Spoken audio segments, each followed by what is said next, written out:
Blessings upon all my AkHis and all my sisters out there. Welcome to Split Decision. Episode 24 is a boxing debate slash talk show. In the red corner, of course, we had 24 episodes, 24 fights, and AkHi still undefeated, pound for pound #1. In the blue corner, the one and only, the man with all the knowledge, a real life professor, no other than. You know what it is, 3P Professionals, pundit with the PhD in pugilism. I think I need to also get another P. I need to be a psychologist because you're a little delusional over there. You I don't know, you looking man. Like Deontay. I think that shocked you like Fury because I'll be telling you what I'm going to say and preach exactly what I do. So with that being said, you already know Split Decision. We had my man David Morrell Jr. yesterday. We interviewed him. Check it out. It was a bonus episode with the Mikey Garcia prediction and coverage. So check it out. Shout out to David Morrell. I appreciate you for popping up on the show. And he a hot Cuban prospect. Check him out. He's 22 years old, having a fight on PBC April. This fight kind of reminded me, though, of the Barrera Morales. I mean, not on that level, but kind of like a poor version of it, which is still great. You know, this fight was a back and forth. It was very close early on till Mikey Garcia made the adjustments. I don't know, man. I think this fight, watching it live, because we was watching it on a small screen for the viewers that didn't know, and I haven't watched it since then. It was as close, even if maybe it's closer than a Porter versus Errol Spence, but I don't hear nobody saying it's a robbery. You know, so I had Mikey Garcia winning comfortably, but I just want to point out that it was a close fight. Mikey Garcia was getting hit throughout. However, it seemed like every time he was landing the right hand flush, it hurt Jesse Vargas, and it hurt him bad. And that's what kind of separated him between him and Jesse Vargas, because he has the timing. He never was the fastest guy in the world. At the lower weight divisions, he just had great timing, good defense, good offense, and great power. And like you said, moving up in weight, it seemed like he carried the power. However, the best chin in boxing is the one that don't get hit. That's why Errol Spence was looking like Mayweather when he fought Marquez, when Errol Spence fought Mikey Garcia, because he didn't get hit as much. Because credit to Errol Spence's defense. It ain't because Mikey couldn't crack, then now automatically he could crack because he comfortable at the weight. I just believe the best chin in boxing is the one that don't get hit, and Tyson Fury proved that last week. With that being said, as far as, can you hit the bell so we can move on to the next round? Yes, sir. Mikey Garcia, he came out stating that his power... Jesse Vargas came out stating that Mikey Garcia power is on Manny Pacquiao level, because when he hurt him, he really felt it. And he's a warrior. He fought on. And like I told you, Mikey even went for the kill, and he was getting hit with a bunch of left hooks. And if y'all could check out our coverage, and man, like I said, he wasn't responsible defensively, but the power is still there. So what you think about those comments in particular? Well, I just have to take a man's word for his word. I've never been in the ring with them, and I've never felt that power. So if he thinks that their power is comparable or nearly the same, then I'm a say that Jesse Vargas is probably telling the truth. As far as how his power would do against some of the other fighters, I think that. Once you get into Errol Spence, we saw that one thing, he wasn't able to land his punches at all. He got clearly dominated. And then even when he did, they didn't seem to bother Errol Spence that much. You said it was a testament to Errol Spence's chin to that point. Skill, defense. Oh, yeah. And, but you also said something today, Mir. You was like, and they talk about Errol Spence ain't got no chin. You were kind of like alluding to that point. Talking about today? Yeah, today. Well, I said the best chin is the chin that don't get hit. And Errol Spence does have a good chin, too. But I just want to say that defensively, just like Fury, he fought Wilder. He proved that he had a great chin because he didn't get cracked as much. But when he did get cracked, he actually took it as well. But yeah, you can follow with your point. Yeah, I'm saying it to say, because he mentioned, he called out Errol Spence, and he also called out Manny Pacquiao. I thought he was capping a bit. with the Errol Spence, and my argument was it would be very hard to sell that fight. Particularly is that you can make the case that he lost every round in a fight that he got dominated. He took a lot of punishment. But as a boxer and even kind of as a selling point, he has to save face in a sense. So he is going to say Errol Spence is sitting right there. Also, I have a friend, Fuji, I want to give a shout out to him. He thinks that everybody thinks that Errol Spence is food now and ready for the picking, so that there might be some legitimacy in that call out. I don't buy it, but that's a theory that's out there. Well, as far as the Errol Spence fight, that's the next topic, which is Mikey Garcia calling out Pacquiao and Errol Spence. Can you hit the bell, Professor? And then, so we can hop on to the next round. He called both of them out. Of course, Pacquiao fight makes sense if we're going to talk about that first, because that's a 50-50 fight after what I saw last night. Because Mikey, even though he was getting hit a whole bunch against Jesse Vargas, but Jesse is more so in his prime. Manny Pacquiao is a little older. And Mikey, if he's able to study him and do the Marquez on him, he probably could catch him with a right hand later on, and he got a good jab. So stylistically, it's a tricky fight for Manny Pacquiao. However, at the same time, Pacquiao's speed is on a whole different level, and I just don't like how Mikey Garcia have been getting hit lately at the welterweight division. I didn't see him get hit as many times in the lower weight divisions, but that's credit to Jesse Vargas as well. You know, he's a warrior, and he was coming to win. But as far as the Errol Spence fight, it just doesn't make sense, so it won't make dollars, because he didn't just beat him, he dominated him. How can you possibly win a fight if you're getting outboxed and then he's literally beating up on you? The only thing that could happen in a rematch is Errol Spence possibly stopping him. So I'm not interested in that. Like you said, it's a way to save face. You have to respect him, because he kind of gave the courage for a lot of these welterweights to step in with the truth, because he was the most feared and the boogeyman at the time. So after he fought him, it kind of gave courage to these other welterweights to be like, you know what? You know, it's not as bad to fight Errol Spence. And we'll see, as far as the numbers, how many tickets they sold in Dallas. We already know Errol Spence was there. So people claim the success of Errol Spence versus Mikey Garcia was credit to Mikey. I told y'all it ain't, because Errol Spence is the truth, and he's the star and the boogeyman at the welterweight division. So Mikey wanted to fight him because he knew he's the cash cow, but nobody capitalized on it because all these top names didn't want to fight him. So we'll see how many tickets they sold, because it's two Mexican warriors, and they gave it a candidate of fight of the year possibly. So all the right, you know, like all the right ingredients. Yeah, it was there to make a great and successful night of boxing, which it did. But we'll see if that's going to translate to ticket sales. So, what's your take on that?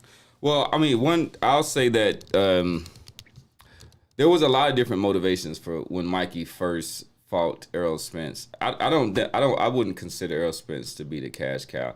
I think that if he thought that was, so you probably went at the hardest challenge that you could do to get a paycheck. He could have went at Lomachenko, unless Lomachenko was avoiding him. Yeah, but he could have went at him and took less of a risk for at least the same payday. And just to inform the public, he did. I don't know if you saw the clips when he was like, he pulled up on Lomachenko and stuff, but Lomachenko had a shoulder surgery, and he said, I don't want to have my comeback fight against Mikey Garcia. I need a tune-up, and he fought Pedraza.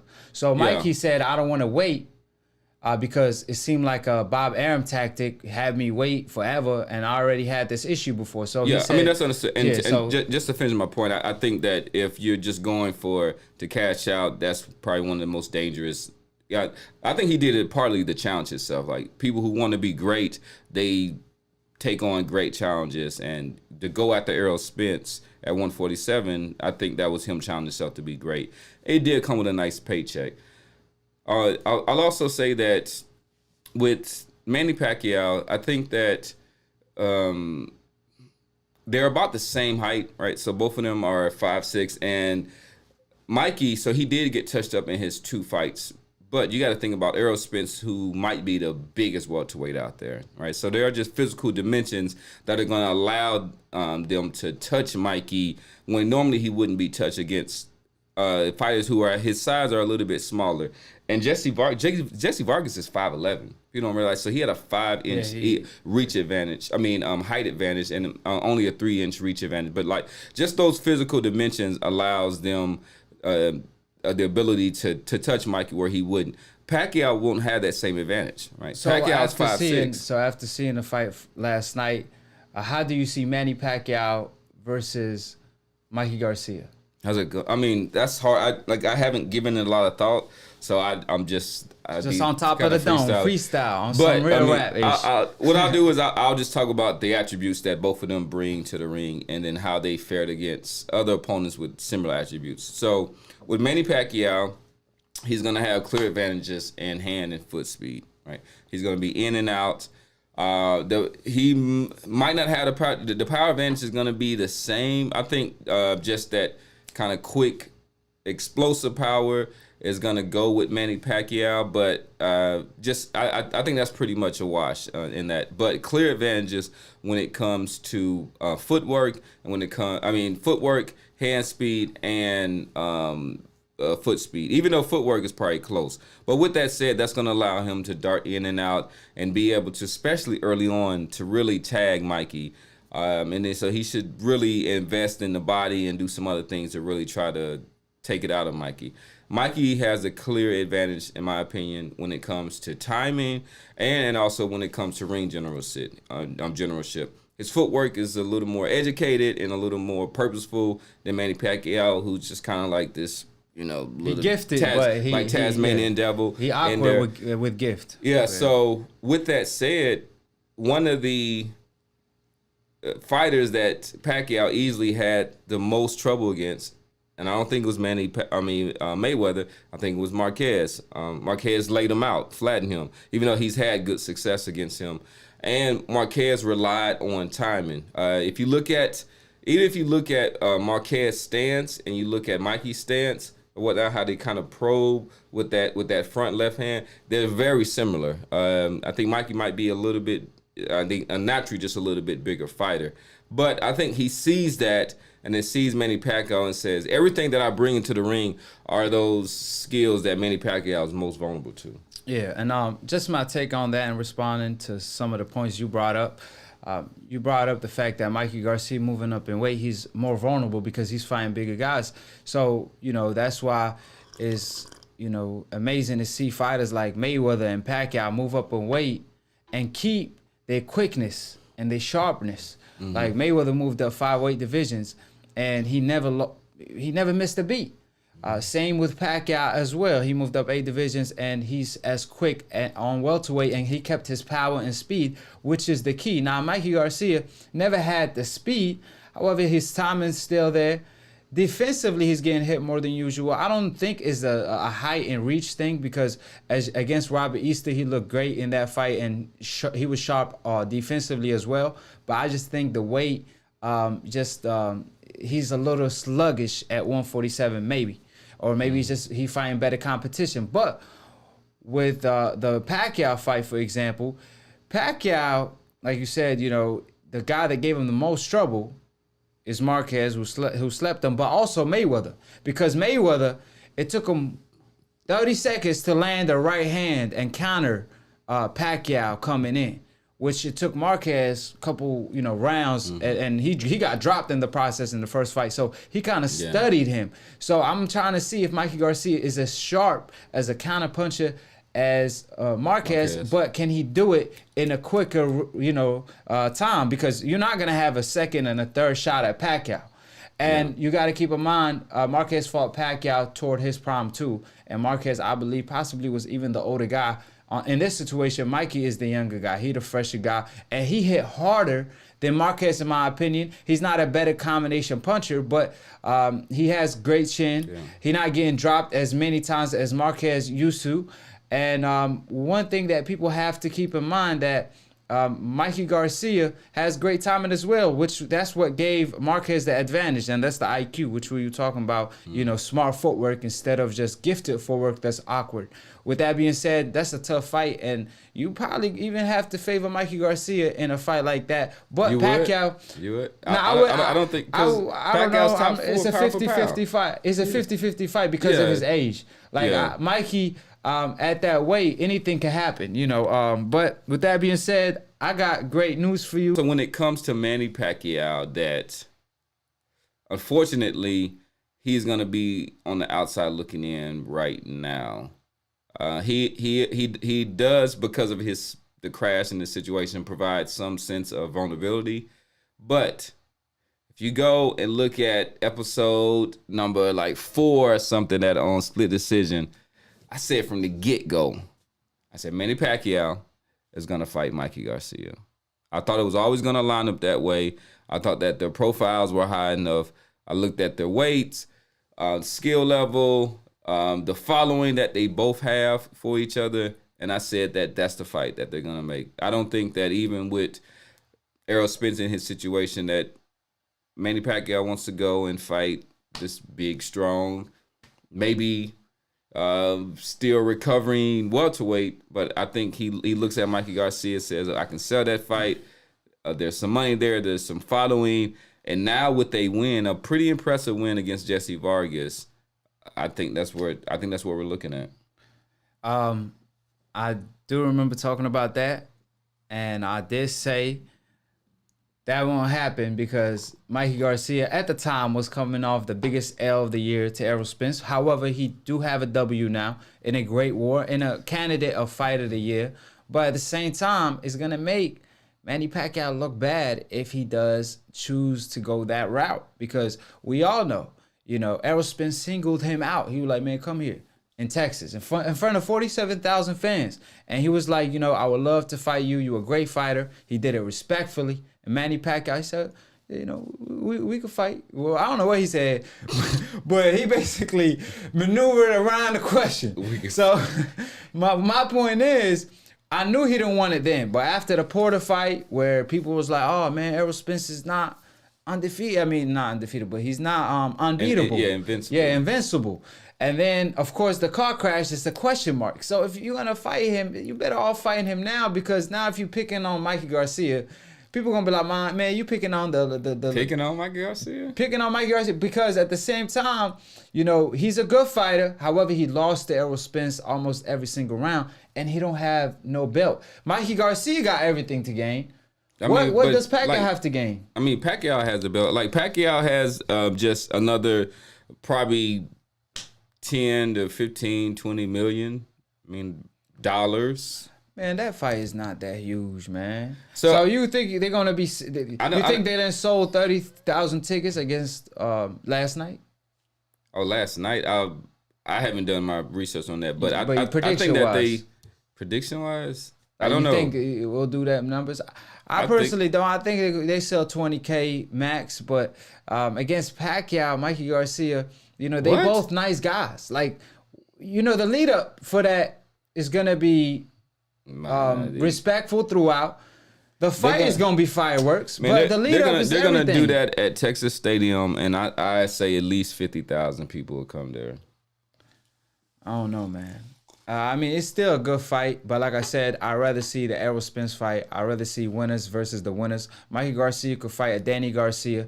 Let's see him versus Danny Garcia. If he beats a Danny Garcia, and then the winner of that fight could fight the winner of Errol Spence versus Manny Pacquiao. That sounds like a better flow to it than Manny Pacquiao versus Mikey Garcia. But at the same time, if Errol Spence does fight a Danny Garcia and they meet up down the road, that'd be great too. So I'm going to go ahead and go get the phone so I could get the call in. But Mikey Garcia is on the zone, so Pacquiao would have to do a one-fight deal with the zone. No, Mikey Garcia is not signed with the zone. He's with Hearn. No, he only did the one fight deal with Mikey with the zone. So he free to go to PBC. He could explore his options. He actually talked about it. He said he could go to ESPN and fight under Bob Arum under one fight contract if he could fight Terrence Crawford like he talked about, or even Pacquiao on PBC.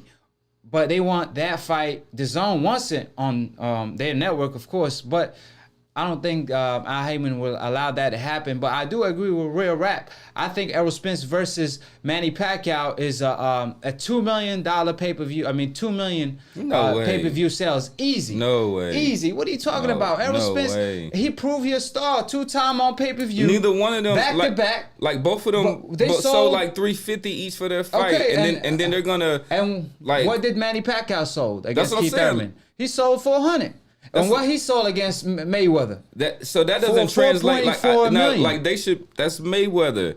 That's man, and that was a long time ago. It matter your opponent though. It matter your opponent. If they be happy with like $1 million to $2 million, no way. They're not touching $2 million. Man, they touching $2 million. However, with Mikey Garcia against Pacquiao, they not touching $1 million. But I promise you, if Errol Spence fight Manny Pacquiao, let's say in Cowboy Stadium, they're going to probably sell it out 80,000 ticket, not 50,000 ticket. And they're going to sell 2 million pay-per-view at least, in my opinion, because, you know, the track record when a fighter that has a name fights another fighter that has a name is automatically an explosion. And if you mix the truth with a little bit of the Pac-Man, and you get a spoon of the truth and a spoon of the Pac-Man, man, you got an explosion, literally. So with that being said, y'all could call in. I'm gonna drop the phone numbers. What y'all agree? Which is a bigger fight, Mikey Garcia versus Pacquiao or Errol Spence versus Pacquiao? And we already know that's for 3 straps. And Errol Spence already whipped Mikey Garcia in front of everyone, like in front of his own fans.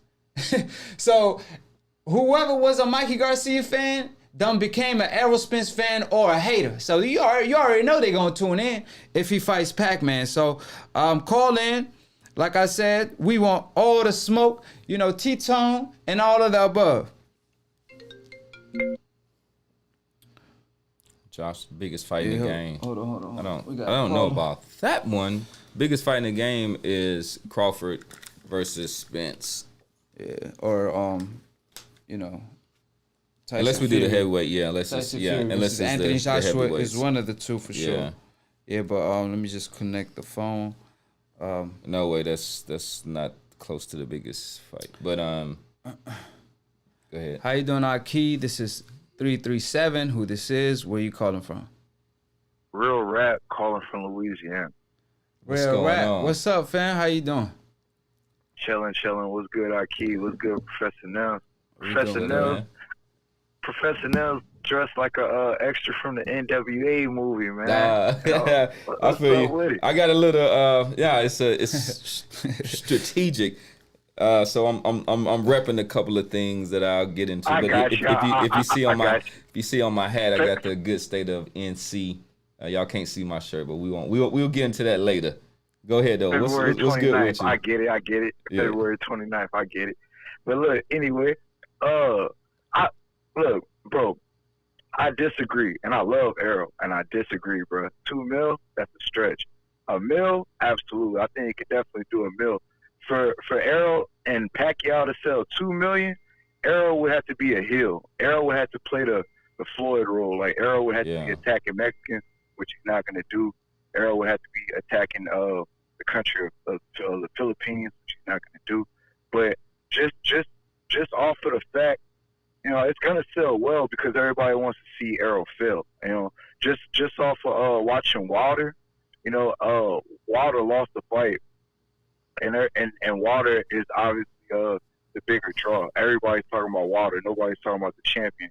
That goes to show you the power of hate, man. You know, people spend their money to hate. So I disagree on the $2 million, but I think you could do $1 million. Well, let me get my 2 cents in real quick, Real Rap. The only reason I said $2 million, remember when Mayweather fought Canelo, they did 2.2, and then when Mayweather fought Oscar, he did 2.7, if I remember correctly. So the reason why I think is that big of a fight because Errol Spence, there's a question mark next to his name.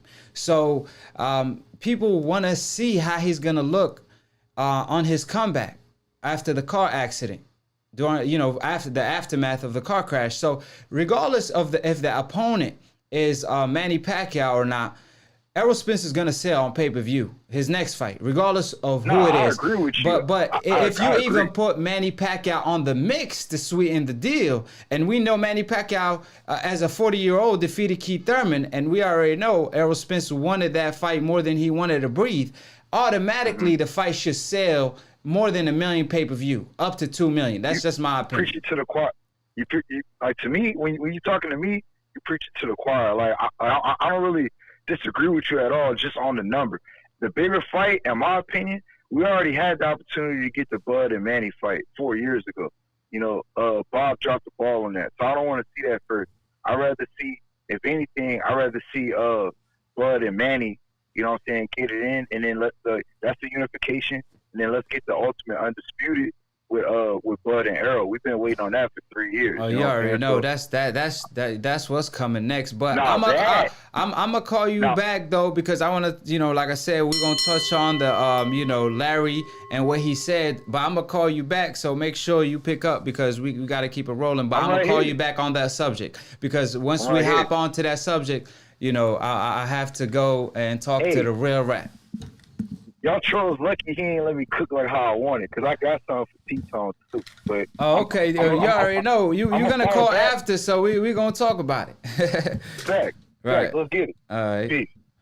Hey, T-Tone, you better call me. T-Tone haven't called yet. Tell T-Tone to call in. Well, he said he looking for you. Put the number in. Okay. I mean, man, T-Tone got my number. Like Terrence Crawford told Errol Spence, man, save it. Hey, save it. You know what I mean? Because, you know, you trying to avoid the smoke. You're looking for excuses and shit. But, you know, shout out. Strength has never really been an issue. He got that Andre Ward strength. Yeah, but in the ring. 928, who this is, and where you calling from, AkHi? I'm calling from Arizona, man. What's up? What's up? How you feeling? What you want to talk about? We're going to talk about Mikey Garcia trying to rematch Errol Spence. Win that belt back. Well, not back, but like, who wants to see that? Exactly. Like, I like Mikey Garcia, but I don't want to see that fight again, bro. Like, come on, man. I think the fight that needs to be made right now is obvious. Say it. Pacquiao and Errol Spence. Pacquiao Spence? Yeah. Who you got in that fight? ESJ. All day. Ain't nothing but the truth. Okay. That's another one. Oh no, that's the same call. Now, I was saying who you have in that fight? Spence versus Pacquiao. Before we let you go. Man, I got ESJ all good. Okay. Okay. ESJ. What about Errol Spence versus Crawford? That's the better question. Oh man, that's hard, bro. That's like From and who this is? It's Joshua Simpson, calling from Lafayette, Louisiana. Josh, how you doing, AkHi? We want to talk Louisiana about how we in the feeling house today. tonight. Yeah. You already know he representing. I'm good. First, I know I don't have a lot of time. I want to get on Professor Neil first. Oh, what's good? Manny Pacquiao is the biggest draw still today worldwide in boxing. Now, Spence and Crawford might be a big fight here in America, but when Manny fights, the world watches. Spence and Manny is a way bigger fight than Bud and Spence nationwide across the world. But here in America, it is a big fight.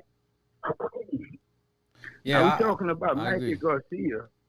Mikey Garcia, dude, from what you seen last night, let's be real now. Let's be real. Blowback boxing, really seen real talent. What I seen last night is C+ at best, maybe B. This dude was not impressive at all. Jesse Vargas is a gatekeeper. Everybody Jesse Vargas fought beat him, really, basically. This is a gatekeeper, a set-up fight for Mikey to win, and he looked it horrible. This fight could have easily go to Jesse or be a draw, and he left it up to the decision to be even taken from him. Luckily, the right man won. I think he won the fight, but to compare him to the Terrence Crawfords or the Errol Spencers or the Mannys, no way. No way. He can't, to me, this dude can't beat Sean Porter. He can't beat He won't fight Sean Porter. Serious? He won't fight. He's being he walked strategic. He walked out of the table with Danny Garcia. So against welterweights, he has to be very calculated. But the division is just too deep. So he looking to land a Manny Pacquiao fight. If not, he might want to move down. But he called out Terrence Bud Crawford. We'll see if that's capping or not. We'll see if Crawford call out his bluff or not. So I appreciate you for calling in, AkHi. We're going to move on to the next topic and the next rounds. Always pleasure talking to you. All right, no doubt. Appreciate the call, bro. So let's move on to the next topics. T-Tone. T-Tone. We call him later. Did you want to call? Okay. Yeah, we call it because he didn't call, man. We had... He said he T-Tone, did. He said he did. So what's his? Tell him what's T-Tone. What's your zip code? Just drop your zip code so we could see it. For the people on the chat, if y'all want to interrupt our conversation because y'all have a question that y'all would like us to answer, just drop a super chat. It could even be for 1 penny. We're gonna talk about it. With that being said, moving on to the next round. Andre Ward came out talking. This is Split Decision. It's a boxing debate / talk show. So tune in every Sunday live on AkHi TV exclusively. So subscribe below if you're trying to get smart about a minute. If you're trying to get dumb about a second, don't. And listen to these decaf / media, of course, is new media all day. Shout out to DBN for starting the new media wave. And you already know Professor Nim on the left in the blue corner. AkHi, on the red corner, the undefeated 24-0. We've been 24 episodes, and you know what I mean? I'm untouched. God only made a couple things perfect, and that's my boxing record and my debating record on Split Decision and Floyd Mayweather boxing record. What do you say to that, Professor Nair? I want to say that give a shout out to everybody that's tuning in. We definitely appreciate the love, appreciate the call-ins, appreciate the super chats. We usually stray away from politics, but I want to say Super Tuesday is coming up and everything, so I'm not going to get in it. I'm not going to tell y'all who I'm voting for and everything, but you know what I'm saying? So make sure that he letting it be known. Stop playing with Professor Nim, the man with all the knowledge, a real life professor in real life. So put some respect on his name. That's all I'm saying. All right.